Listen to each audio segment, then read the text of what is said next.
Some people don't hate change. They just haven't trained for it. One thing I've noticed after 11 plus years in marketing, if you've worked in digital editing, campaign management, content systems, social media administration, ad platforms, design tools, website backends, analytics dashboards, CRMs, automation tools, and whatever new platform showed up this month, your brain starts working differently. Not in a magical way, not in a I'm smarter than everyone way, but in a very practical way. You stop panicking when things move around. You stop acting like a new interface is a personal attack. You stop asking, why did they change this? Every single time a platform updates. You start exploring first, complaining second, sometimes not at all, and I think that matters more than people realize. Because when you work for years in changing systems, you don't just learn tools, you build tolerance for friction, you build pattern recognition, you build the ability to enter unfamiliar spaces without freezing. That doesn't mean every change is good. Some updates are objectively worse, but resisting change as a reflex doesn't protect you. It just keeps your range small.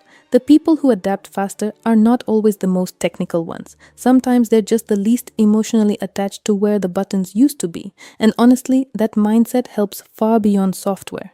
It changes how you approach work, problems, people, even yourself. Because the real skill is not knowing the system. It's learning how not to fall apart when the system changes. And that's where a lot of people get left behind. But there's a catch. Being able to adapt quickly does not mean you understand everything deeply.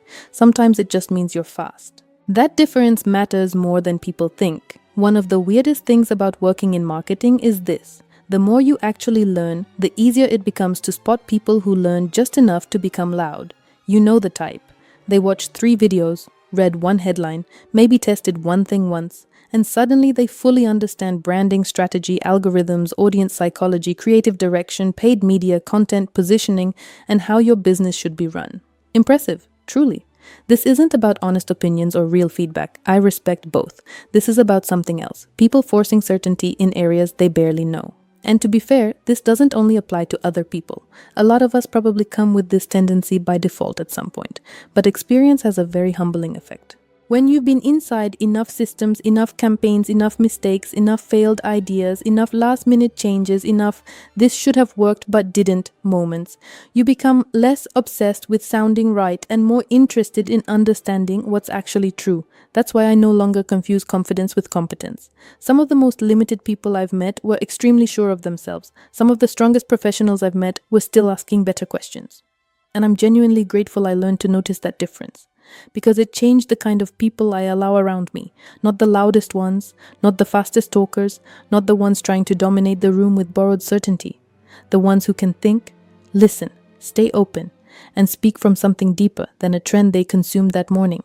That filter changed a lot for me, including the way I choose who I work with.